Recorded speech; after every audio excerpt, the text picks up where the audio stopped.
नमस्कार प्यारे साथियों, आप सभी का इस वीडियो में स्वागत है एवं हार्दिक अभिनंदन। आज हम उसी चर्चित मुद्दे पर बात करेंगे जिसका नाम है अरावली। अरावली पर्वतमाला के ऊपर ये वीडियो बनाने जा रहा हूँ मैं। पहले ही वीडियो मैंने डाला था और उसके आगे वाला कुछ वीडियो डाल रहा हूँ, कुछ एक्स्ट्रा जानकारी आपको देना चाह रहा हूँ। नई अपडेट आपको मिलने वाली है, शायद सुप्रीम कोर्ट से संबंधित हो या फिर सेंट्रल गवर्नमेंट से संबंधित हो या फिर आपके एनवायरमेंट मिनिस्टर हैं जो भूपेंद्र जी, उनसे संबंधित सभी जानकारी आपको इस वीडियो के माध्यम से मिलने वाली है। तो सबसे पहले अपन शुरुआत करते हैं ऐसे। अरावली की ये ऐतिहासिक यात्रा है, आपको दिख रही होगी। अरावली शुरुआत यहाँ से होती है, यानी ये जो जगह है वो आपकी अरब सागर है। अरब सागर से लेकर के ये रायसीना हिल्स, दिल्ली की पहाड़ियाँ भैया ना, रायसीना हिल्स में एक लुटियंस जोन है। लुटियंस जोन है और इसी लुटियंस जोन में राष्ट्रपति भवन बना हुआ है जो अरावली की पहाड़ी है, रायसीना हिल्स, इस पर ये बना हुआ है। ठीक है भाई। अरावली की कुल लंबाई लगभग 800 किलोमीटर के आसपास ये मानी जाती है। किताबों में हम पढ़ते आ रहे हैं 692 किलोमीटर, 550 किलोमीटर इसका राजस्थान में विस्तार है। अरावली की कुछ चोटियां दे रखी हैं, तो लगातार ये अपन ऐसे ऐसे पूरब की ओर जाएंगे, पूरब की ओर जाएं, ऐसे इधर और जाएंगे तो इसकी जो ऊंचाई है वो कम होती जाती है। और अरावली की जो चौड़ाई है ना, वो दक्षिणी भाग इसका चौड़ा है और उत्तर पूरब वाला जो भाग है वो बिल्कुल सकरा हो जाता है। ठीक है। ये है पश्चिमी क्षेत्र, आपको दिख रहा होगा, ये पूरा ही मरुस्थलीय क्षेत्र है। आगे अपन इस पर भी बात करेंगे। ठीक है। और ये हरा भरा क्षेत्र है, तो ये मैदानी क्षेत्र है, ये मैदानी क्षेत्र है। अरावली की नई परिभाषा घोषित कर दी गई है सुप्रीम कोर्ट के द्वारा कि 100 मीटर से ऊंची जो पहाड़ियां हैं उन्हीं को अरावली माना जाएगा। 100 मीटर से जो नीची पहाड़ियां हैं उनको अरावली का हिस्सा नहीं माना जाएगा, उसमें खनन की अनुमति मिल सकेगी। ठीक है, यहाँ तक बात है, ये आपने अब तक पढ़ रखी है, सुन भी रखी है। आगे देखते हैं अपन। तो ये आज की कुछ खबरें हैं। तो ये अरावली का विस्तार है, सर्वाधिक इन जिलों को प्रभावित करती है। अलवर है, भरतपुर थोड़ा सा है, जयपुर है, झुंझुनू, सीकर, नागौर, अजमेर, भीलवाड़ा, चित्तौड़, पाली, राजसमंद और ये प्रतापगढ़, डूंगरपुर है, उदयपुर है, सिरोही है, जालौर के कुछ हिस्से इसमें आ जाएंगे। तो ये एक मैप है और ये पूरा ही पीले रंग का दिखाई दे रहा है, ये अरावली का विस्तार है राजस्थान। पश्चिमी क्षेत्र आपको एक बार फिर कह रहा हूँ, कैसा क्षेत्र है ये, मरुस्थल। और ये पूर्वी क्षेत्र कैसा है भाई, ये मैदानी क्षेत्र है। ठीक है, यहाँ तक तो कोई दिक्कत नहीं है आपको। ये 15 जिले अरावली से लगभग अगर नए जिलों को जोड़ा जाएगा तो ये संख्या बढ़ जाएगी। ठीक है, तो लगभग 20 के आसपास ये जिले हो जाएंगे अगर नए जिलों को माना जाए तो। पुराने जिलों के हिसाब से अपन पढ़ते आ रहे हैं, 12-13 जिले अरावली के अंतर्गत आते हैं, लेकिन अखबार वाले भाई दैनिक भास्कर की ये खबर थी तो इन्होंने 15 जिले ऐसे बता रखे हैं। ठीक है, चलो कोई नहीं। अगला है, अरावली में नहीं होगा। अरावली देखो, अरावली के डिसेंट पर नकारात्मक प्रभाव देख लीजिए, फिर अपन और आगे बात करें। अरावली नहीं होगा तो होगा रेगिस्तान, पूर्वी भारत के पूर्वी हिस्सों में फैलेगा। अब अपन चलते हैं, देखो पीछे वाले पेज पर, इसी पेज पर। ठीक है, इस पेज पर चलेंगे। ये मरुस्थल है। अरावली क्या करती है, इस मरुस्थल को रोक देती है भाई यहाँ पर। ठीक है, क्योंकि मरुस्थल को रोक देती है तो बड़ी मात्रा में जो रेत आता है ना, वो अरावली के इन्हीं हिस्सों से रुक जाता है। पूर्वी राजस्थान में केवल हल्की सी धूल भरी आंधी आती है, रेत के बवंडर नहीं आते। बालुका स्तूप जो बनते हैं वो यहीं पर बनते हैं भाई। बालुका स्तूप, बालुका स्तूप क्या होते हैं, रेत के टीले अगर ट्रांसफरेबल हो जाए, ट्रांसफर होने लग जाए तो उनको बालुका स्तूप बोलेंगे। धोरे दरियन, इनकी अलग अलग परिभाषा होती है, अलग अलग नाम होते हैं। ज़्यादा गहराई में अपन नहीं जाएंगे, थोड़ा सा टाइम आपका ही लग जाएगा नहीं तो फिर, है ना। तो अगर अपन यहाँ से कट लगा दें साथियों, ऐसे ये अगर कट लग जाते हैं अरावली में तो ये रेत है, पूरब की ओर आ जाएगा। तो भाई आप ये मन समझिए कि पूर्वी राजस्थान ही इसमें रेत से घिर जाएगा। इसमें क्या क्या चीज घिरेंगी, एनसीआर पूरा रेतीला हो जाएगा भाई, है ना। एनसीआर में रेत ही रेत होगा, जहाँ आप सिटी बसा रखे ना बढ़िया बढ़िया, तो रेत के बवंडर बन जाएंगे। ठीक है, दूसरा क्या हो जाएगा भाई, पूर्वी राजस्थान तो होगा ही होगा। हाँ भाई, पश्चिमी एमपी, पश्चिमी एमपी नहीं यूपी, ये भी आगरा और इसके आसपास के मथुरा वाले जो जिले हैं ना, वो भी रेतीले हो जाएंगे। एचआर हरियाणा, सबसे ज्यादा प्रभाव जो पड़ेगा वो एचआर पर पड़ेगा, क्योंकि अरावली में जो मरुस्थल का मार्च होता है ना, वो इस साइड में होता है, इस साइड में होता है भैया ना, इस साइड। तो भाई ये तो मेन टारगेट पे है हरियाणा, तो ये समझ लो, अरावली हटी, हरियाणा गायब। हरियाणा के जो कहते हैं ना कि नहरी क्षेत्र में उपजाऊ भूमि, भूल जाना आप, ये मन समझना। ठीक है, और इसका प्रभाव पड़ेगा एमपी में भी। आगे यहाँ तक हो गया कंप्लीट।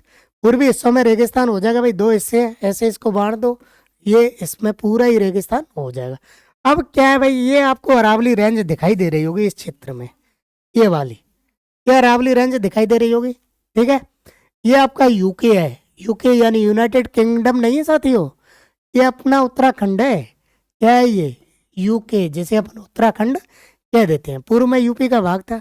मानसूनी हवाओं का प्रभाव ऐसे चलता है भैया ना, ऐसे चलता है साथियों।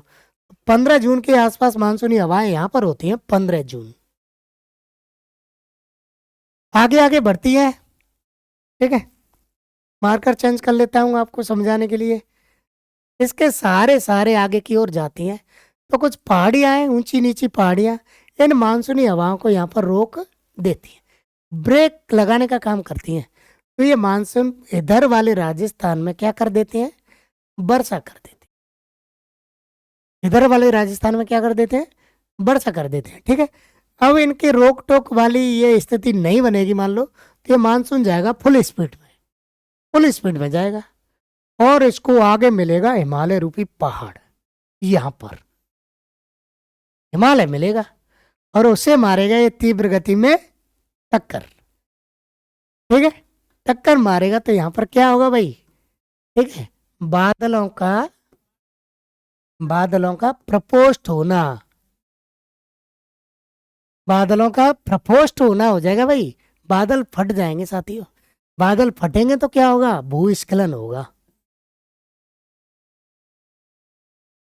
क्या होगा भाई, भूस्खलन होगा, ये प्रभावित होगा। यही नहीं होगा, यहाँ से जो नदियां निकलती हैं सब फुल मात्रा में चलेंगी भाई। ठीक है, फिर आप समझ लो यूपी बिहार सभी मैदानी प्रदेश, यूपी बिहार, वैसे ही तो बिहार को बाढ़ों का प्रदेश कह देते हैं, बिहार में बाढ़ आती रहती है, कोसी नदी बिहार का शोक कहा जाता है। फिर अनलिमिटेड मात्रा में गाद कीचड़ पानी लेके आएंगी, फिर ये निक्षेपों को अपने को निक्षेपित करेंगी, अवसादों को, तो बाढ़ का मैदान ये कंप्लीट कर देगी। तो ये अरावली के डिसएडवांटेज है भाई, है ना। अरावली हमारी सांस्कृतिक विरासत है, अरावली हमारी ऐतिहासिक विरासत है, अरावली से राजस्थान का मान सम्मान सब जुड़ा हुआ है। ठीक है, लेकिन कोई नहीं, चलो आगे और सुप्रीम कोर्ट महोदय की जानकारी अपन पढ़ लेते हैं। हाँ भाई, तो भाई अरावली 100 मीटर की परिभाषा को सुप्रीम कोर्ट में चुनौती दे दी गई है। ठीक है, और ये चुनौती किसने दी है, तो ये चुनौती दी है भाई पूर्व वन संरक्षक आरपी बलवान ने, ये चुनौती दी है भाई। पूर्व वन रक्षक रह चुका है आरपी बलवान, इन्होंने सुप्रीम कोर्ट का जो निर्णय है उन्होंने चुनौती दे दी है। ठीक है, राजस्थान हरियाणा और केंद्र सरकार को नोटिस दे दिया है इस मामले में। नोटिस क्यों दिया है, सुप्रीम कोर्ट ने नोटिस क्यों दिया भाई, क्यों जरूरत पड़ी, क्योंकि इनके जो इन्वायरमेंट मिनिस्टर है ना, पर्यावरण मंत्री हैं, इन्होंने ये फैसला करवाया था, इन्होंने वो परिभाषा भेजी थी कि इस परिभाषा के अंतर्गत आप हमें छूट दे दीजिए। सुप्रीम कोर्ट ने इनकी बात मानते हुए वो छूट दी थी। ठीक है, सुप्रीम कोर्ट ने कोई पीआईएल पर वो नहीं की थी सुनवाई, इनके विशेष रूप से इन्होंने मार्गदर्शन मांगा था। इसीलिए राजस्थान के भूपेंद्र यादव, हरियाणा का मुझे पता नहीं, सेंट्रल गवर्नमेंट, सभी को क्या मिल गया भाई, नोटिस मिल गया है। कमेटी की सिफारिशों को बताया विरोधाभासी, और इन्होंने जो इस कमेटी की सिफारिश बनाई थी उनको क्या बनाया कि भाई ये विरोधाभासी हैं, जनता में इनका भ्रम फैला हुआ है, जनता इनको क्या बता रही है, गलत बता रही है। और गलत नहीं मित्रों, ये सही है, मैं साबित करूंगा आगे, अभी रुक जाओ आप, देखते रहना पूरी वीडियो को। ठीक है, तो ये प्रदेश से गुजर रही अरावली पर्वतमाला एक बार सुप्रीम कोर्ट में पहुंच गया है। हरियाणा के वन विभाग रिटायर्ड अधिकारी आरपी बलवान ने केंद्रीय पर्यावरण मंत्री समिति की सिफारिश को चुनौती दी है। इस समिति ने 100 मीटर या उससे अधिक ऊंचाई वाली पहाड़ियों को अरावली की मान्यता देने की बात कही थी भाई, है ना, मैंने बताया था, मैंने ये पढ़ा नहीं। ठीक है, और वही बात है, तो इन्होंने भाई ऐसा लिख करके दिया है सुप्रीम कोर्ट में कि 100 मीटर से ऊपर वाली पहाड़ियों को अरावली मान लो आप, 100 मीटर से नीचे वाली में हमें खनन करने दो, अडानी अंबानी को हमें बेचने दो। ठीक है, जैसे खानों से भर भर के पैसा इनको मिल जाएगा। पर्यावरण की इनको सुध नहीं है, इन्होंने बहुत सारे कार्यक्रम चला रखे हैं, एक पेड़ माँ के नाम, अरावली टूटेगी तो कितने पेड़ कटेंगे? हैदराबाद में 400 एकड़ जमीन पर इन्होंने पेड़ काटे, वहां क्या हुआ? हसदेव जंगलों में कितने पेड़ काटे गए? केरल में कितने काटे गए? सरकार कोई भी हो, इससे कोई मतलब नहीं है, दिखाना वो करती है। हरियाणा और राजस्थान 50 करोड़ पेड़ लगा देंगे 5 साल में। क्या लगा दो आप, कितने पेड़ों को बचा लोगे? ये बचे हुए पेड़ों को तो काटने पर तो ले आप। अगला, ये आपको कुछ दिख रहा होगा इसमें, शायद साफ नहीं दिख रहा हो पर मैं बता दूं आपको। इसमें एक तो नीली लाइन दिख रही होगी, ये स्थानीय प्रोफाइल है भाई, है ना। और एक हरी लाइन दिख रही होगी, ये निचला स्तर है। निचला स्तर कौन सा होता है? जो समुद्र तल से माना जाता है, ठीक है। रेलवे स्टेशन पर आप सभी गए होंगे, तो रेलवे स्टेशनों पर जो बोर्ड होते हैं ना, वहां पर लिखा रहता है समुद्र तल से ऊंचाई। समुद्र तल से ऊंचाई, तो स्थानीय ऊंचाई नहीं होती है ये, समुद्र तल से ऊंचाई। तो आपको बताना चाहूँ ये कहाँ से मापी जाती है, ये भी मैं बता दूंगा। मैरिनो बीच है एक, मैरिनो बीच है, और ये कहाँ पर है? चेन्नई में है। वहां के अकॉर्डिंग ये ऊंचाई मापी जाती है भैया ना, शायद ये नेताओं को नहीं पता होगा इस जानकारी का, ठीक है। तो हरी लाइन, ये हरी लाइन इसी सेंटर को कहती है, ये निचला स्तर है भैया ना। ये कौन सा स्तर है साथियों? निचला स्तर है, ठीक है। पहाड़ी एक दे रखी है ये वाली, ये सरकार 100 मीटर के दायरे वाले नियमों के पास हो जाएगी। ये वाली अगर निचले स्तर से लेंगे तो, किस स्तर से लेंगे? निचले स्तर से लेंगे तो, ठीक है। यहाँ भी भ्रम फैलाने का काम हो रहा है। दूसरी है, ये पहाड़ी है। अब इसमें दे रखा है नीली लाइन, ये तो इसमें क्या दे रखा है? लोकल प्रोफाइल, स्थानीय निचली लाइन, वहां से दे रखा है। अब यही चोटी है, यही पहाड़ी है कि ये, ठीक है। लेकिन समुद्र तल से इसकी ऊंचाई कितनी हो गई? 150 मीटर। स्थानीय प्रोफाइल से इसकी ऊंचाई कितनी हो गई? 80 मीटर। अब भाई 80 मीटर में ये क्या हो गई? गायब हो गई। कैसे? यहाँ पर खनन हो सकता है, यहाँ पर क्या हो सकता है? खनन हो सकता है, क्योंकि ये किस लाइन से ले रहे हैं? लोकल प्रोफाइल वाली लाइन से ले रहे हैं भाई। समस्या ये है, ठीक है। आगे आपको बता दूंगा पर्वत कैसे टिके रहते हैं। हाँ, डेविस महोदय और पंक महोदय के जो नियम है वो भी बता दूंगा। कोबर का भूषणति सिद्धांत भी बता दूंगा, ठीक है। नो टेंशन रहना आप। हाँ, अगर दूसरी पहाड़ी एक और उदाहरण देखते हैं भाई। 110 मीटर की ऊंची पहाड़ी है ये, कहाँ से? निचले स्तर से। लेकिन यही पहाड़ी लोकल प्रोफाइल से कितनी मीटर की रह जाती है? 60 मीटर की। उड़ा दो साले को, क्या दिक्कत है? लोकल प्रोफाइल से कितनी रह गई? 60 मीटर। सुप्रीम कोर्ट ने क्या कहा है? 100 मीटर। पहाड़ी गायब, ठीक है। और आगे बात करते हैं। एक और पहाड़ी 170 मीटर की ऊंची है, कहाँ से? निचले स्तर से।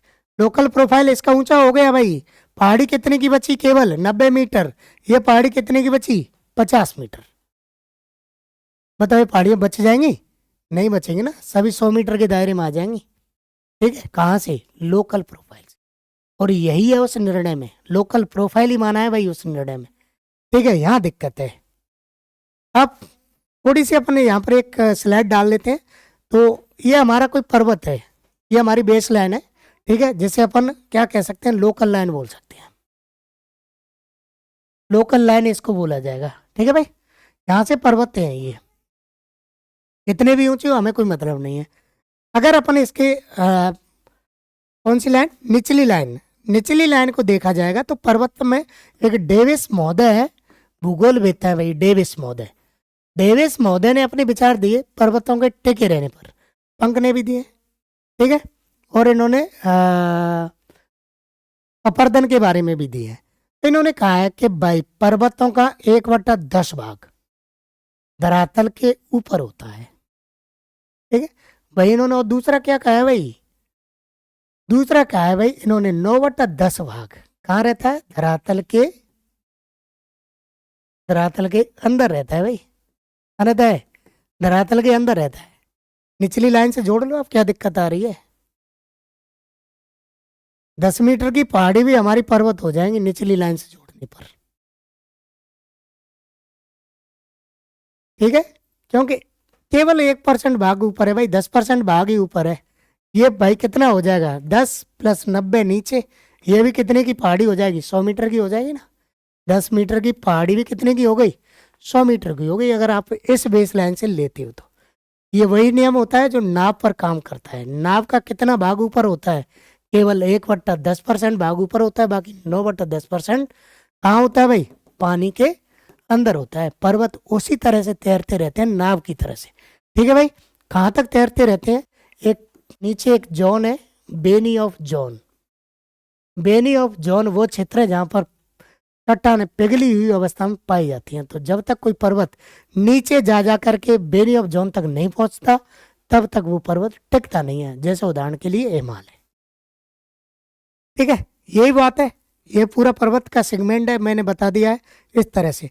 हालांकि भाई, है ना, अब वर्तमान में आज की बात करेंगे। आज क्या है, तो आज केंद्र सरकार ने ऐसा एक हलफनामा जारी किया है। केंद्र सरकार ने किसके वजह से, सुप्रीम कोर्ट के वजह से। हालांकि सुप्रीम कोर्ट भी अगर ऐसा ही सोचता तो सुप्रीम कोर्ट कोई फैसला नहीं देता शायद, लेकिन केंद्र सरकार ने एक निर्णय लिया है कि अरावली क्षेत्र में खनन पूरी तरह से, अरावली में खनन पर पूरी तरह से क्या रहेगी भाई, रोक रहेगी। ठीक है, यानी अरावली क्षेत्र में किसी भी प्रकार का कोई खनन क्षेत्र नहीं होगा। पुरानी जो लीज दे रखी है वो चलती रहेंगी, नई लीज नहीं दी जाएगी। नई लीज नहीं दी जाएगी है ना, नई लीज का मतलब नए पट्टे नहीं जारी किए जाएंगे बस। ठीक है, तो ये जो निर्णय है वो पर्यावरण संरक्षण एवं जल संतुलन की प्राथमिकता देना है। तो कई कारण मैंने बताए, उसमें से आपको भूमिगत जल की भी रक्षा करती है अरावली। अरावली से हमारी बहुत सारी नदियाँ निकलती हैं, और राजाओं के लिए भी रणस्थली का काम अरावली ने किया है। राजस्थान की रियासतें बड़ी फली फूली है अरावली के कारण। ठीक है, तो ये शुरू से लेकर के आज तक का जो विवाद है, और आज सरकार का जो फैसला है, सुप्रीम कोर्ट का फैसला है, और राज्य सरकारें किस तरह इसमें नोटिस में लपेड़े में आ गई हैं, वो सारी बातें मैंने आपको इस वीडियो के माध्यम से बता दी हैं। ठीक है साथियों, अगर ये वीडियो आपको अच्छा लगे तो ऐसी वीडियो के लिए मुझे लाइक करें, सब्सक्राइब करें, और मेरे वीडियो को, मेरे चैनल को फॉलो भी करें ना, इंस्टाग्राम वगैरह पर। आप सभी का बहुत बहुत धन्यवाद। Thank you.